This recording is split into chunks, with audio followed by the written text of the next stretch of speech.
Поступила жалоба о том, что они устраивают костер возле пляжа, устроили туалет, разбрасывают мусор, пообрезали деревья краснокнижные, облепиховые.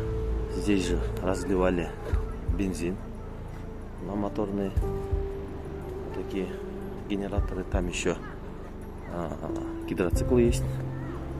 Пили пиво. Хотя лагерь детский. Разбрасывали